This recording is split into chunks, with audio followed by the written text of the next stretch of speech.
বুঝছি। সকাল সকাল শাশুড়ির রুমে দাঁড়িয়ে আছি, আমার ঠিক দুই পাশে তিন যা দাঁড়িয়ে আছে। বিয়ে হয়ে আসলাম শ্বশুর বাড়িতে মাত্র একদিন হলো। বিয়ের একদিন যেতে না যেতে শাশুড়ির এরকম তলব পেয়ে আমি তো ভয় পেয়ে গেলাম। জায়েদের কাছে জিজ্ঞাসা করব এমন সুযোগই হয়ে ওঠেনি। সবাই হতদম্ব হয়ে শাশুড়ির রুমে এসে পৌঁছালো। শাশুড়ি আমাকে দেখে বলল, ভয় পাওয়ার কোনো কারণ নাই ছোট বউ।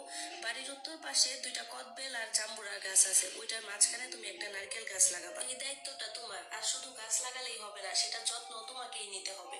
বিয়ে হয়ে মাত্র শ্বশুর বাড়িতে আসলাম একদিন হলো, আর এই মুহূর্তে এই নারকেল গাছ লাগানোর কথা শুনে আমার তো মাথায় আকাশ ভেঙে পড়লো।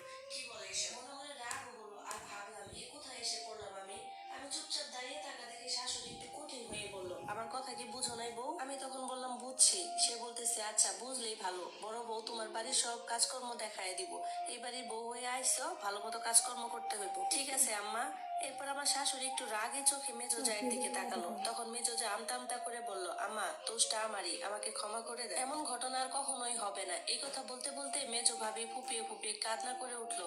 তখন শাশুড়ি ধমক দিয়ে বললেন, এই দোষটা যে তোমার সেটা আমি আগেই জানতাম। তোমার তো কঠিন শাস্তি হওয়া উচিত বউ। তোমার বাপের বাড়ির লোকদেরকে জানানো উচিত। কিন্তু আমি চাই না যে এই বাড়ির কোনো খারাপ সংবাদ বাড়ির বাহিরে যাক। এর বিচার আমি একাই করব। এই সংসারটা আমার সংসারে এমন অন্যায় কিছু হবে সেটা আমি কখনোই বরদাস্ত করব না।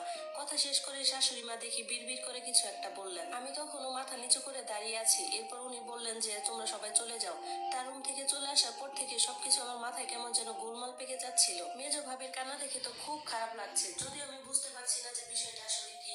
তবে আমার শাশুড়ি আচরণ দেখে আমার খুব রাগ হচ্ছে। একজন শাশুড়ি যদি তার বাড়ির বউদের সাথে এরকম আচরণ করে, তাহলে তো সেটা কোনোভাবে মেনে নেওয়া যায় না।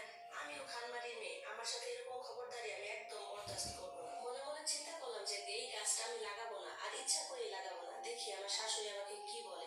আজ বড় ভাবে আমাকে অনেকবার গাছ লাগানোর জন্য তাগিদ দিয়েছে, কিন্তু আমি সেটা মাথায় নিই ইচ্ছে করে আমি কানে নিইনি। আজ সকালে অনেকবার বলার পর দেখি বড় ভাবি আর এই কথা বলতেছে না।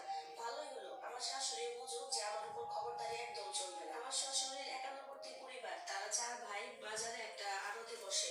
আর তাদের জমি জমা সবকিছু মিলিয়ে এলাকায় তাদের একটা ভালো দাপট আছে। শুনেছি আমার শ্বশুর নাকি 7 বছর আগেই গত হয়েছেন। আর এই বাড়ির চার ছেলে মায়ের খুব ভক্ত।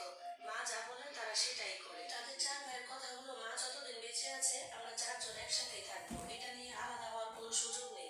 আর এটা নিয়ে বড় বউদের কোনো অভিযোগও কাজে লাগবে না। এই বাড়ির সকল বড় বড় সিদ্ধান্ত আমার শাশুড়ি মাই নেয়, আর সেই সিদ্ধান্তে ছেলেদের কোনো দ্বিমত নেই বা কোনো সময় থাকেও না। মেজো ভাবির মুখে এসব কথা শুনে আমার রাগ আরো বেড়ে গেল। একজন মানুষ কিভাবে এতগুলো মানুষের উপর কর্তৃত্ব দেখায়, এটা তো করতে পারে না উনি। মনে মনে রাগ পুষে থাকলেও কাউকে কিছু বললাম না। এরপর 7 দিন কেটে গেল। শাশুড়ির সাথে অনেকবার দেখা হয়েছে, তারপরও কেউ আমাকে কিছু বলেনি এই ব্যাপারে। মনে মনে ভাবলাম ভালোই হয়েছে, শাশুড়িকেও বুঝিয়ে দিয়েছি একটা শিক্ষা দিয়ে যে আমিও খানবাড়ির মেয়ে, আমার উপর এরকম খবরদারি একদম চলবে না। অন্যায় ভাবে এই বাড়ির অন্য বউদের উপর শাসন যে নির্যাতন করতে পারলো, আমার উপর এসব চলবে না।